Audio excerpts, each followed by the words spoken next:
बिस्मिल्लाहिर्रहमानिर्रहीम अस्सलाम वालेकुम। वेलकम टू ऑनलाइन नक्शा नफीस ऑफिस। मैं हूं जीनस साकी गुजर डोगा और आज एक नए प्लाट के साथ आपके सामने हाजिर हूं। असद माना साहब थे गुजरात कोटला से और इनकी माशाल्लाह वालदैन की बड़ी अच्छी सोच थी। उसकी सोच फिक्र के मुताबिक हमने घर का नक्शा बनाया। आप वीडियो लास्ट तक देखेंगे ताकि आपको इसकी प्रॉपर समझ आ सके। और प्लाट के फ्रंट की बात कीजिए तो ये 51 फुट है। रेड साइड पे ये जो है ना वो 66 है और बैक साइड पे ये 43 है और यहाँ से ये 55 है। टोटल ये 366 स्क्वायर फीट बन जाता है। मतलब में बात कीजिए तो ये 11.25 मरले का प्लॉट है। स्क्वायर यार्ड में बात कीजिए तो ये 340 है। जो हमने इसके ऊपर छत डाली है वो 2883 स्क्वायर फीट पर छत डाली है।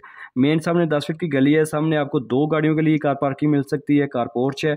और लेफ्ट साइड पे भी और राइट साइड पे भी आपको जो है ना ओपन स्पेस है ताकि फ्रंट आपका व्यू अच्छा मिल सके।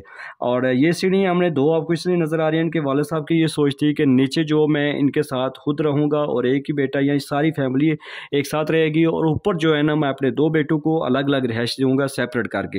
तो इसलिए हमने ये देखें ये वाली दीवार इसलिए यहाँ पे एडजस्ट की है ताकि ऊपर वाली मंजिल का हम जो नक्शा बनाया है हमने वो बिल्कुल सेपरेट सेपरेट हो, वो अलग से जाके दोनों भाई दोनों बेटे यूज़ कर सकें।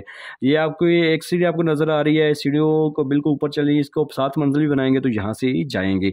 ये दूसरी तरफ भी आपको सीढ़ी नज़र आ रही हैं। इसके सीढ़ियों के नीचे आप लॉन्ड्री जब बनाना चाहें फिर भी वॉशरूम भी एडजस्ट करना चाहें जनरल तो वो भी आप बना सकते हैं।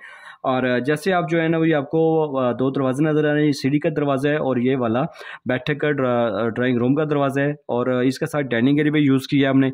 और बैठक के साथ अटैच वॉशरूम है। और ये वॉशरूम हमने मेहमान गेस्ट रूम के साथ भी अटैच किया है। इसको आज यहाँ से भी यूज़ कर सकते हैं और ये वॉशरूम इस मेहमान कमरे वाला भी बंदा भी इस्तेमाल कर सकता है।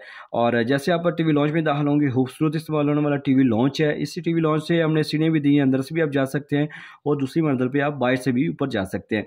और इस टीवी लॉन्च के साथ हमने एक जनरल वॉशरूम भी दिया है जो ये वाला और साथ में ड्रेसिंग भी है। इसके सामने जाएंगे तो आपको पैसेज एरिया नज़र आ रहा है, ये रास्ता है। ये एक अदद आपको स्टोर है। इस स्टोर की वेंटिलेशन हवा की जगह जो है ना वो विंडो ये लगेगी। ये दूसरा मास्टर बेडरूम है, इसके साथ भी अटैच वॉशरूम है। ये हवा रोशनी का इस्तेमाल यहाँ से है। ये आपको किचन नज़र आ रहा है, खूबसूरत साइज़ में बड़े साइज़ में किचन है। इसकी विंडो यहाँ पे लग जाएगी। ये आपको जो है ना वो तीसरा में जो है बेडरूम नज़र आ रहा है, इसके साथ भी हमने अटैच वॉशरूम किया है। ये हवा रोशनी का यहाँ से तमाम है।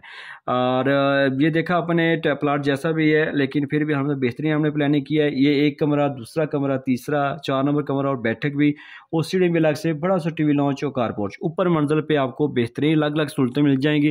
तो मैं आपसे भी यही कहूँगा कि आप भी अपनी सोच फिक्र अपनी फैमिली को मद्देनजर रखते हुए, अपने प्लाट को मद्देनजर रखते हुए उसके अंदर जो है ना अपनी मर्जी के मुताबिक नक्शा बनवाएं तो बेस्ट है। बिल्डिंग पे लाखों रुपए लगाने से पहले चंद हज़ार रुपये लगा लें तो अच्छी है, बहुत अच्छी बात है। नक्शा आपको बच्चों को खूबसूरत देते हैं। बिल्डर मिस्त्री और पुराने बंदे आपको बिल्कुल साइड पर नहीं आने देंगे नक्शे की तरफ। तो अगर अपने अपने घर का नक्शा मेरे से बनवाना है तो मेरे साथ व्हाट्सएप पर रब्ता करना है। मज़ीद पंजाबी ज़ुबान में बिल्डिंग मालूमात या बिल्डिंग का नक्शा जब देख रहे हैं तो टिकटॉक पे चले जाएं। शॉर्ट टाइम में इंजीनियर साकिब डोगा लिखे, काफ़ी सारी जो है नक्शे वहाँ पे पड़े हैं, आप चेक कर सकते हैं। इस मेरे चैनल पे नए थे तो इसको सब्सक्राइब कर लें, वीडियो को लाइक और शेयर कर दें। थैंक्स फॉर वॉचिंग कि आपने टाइम दिया।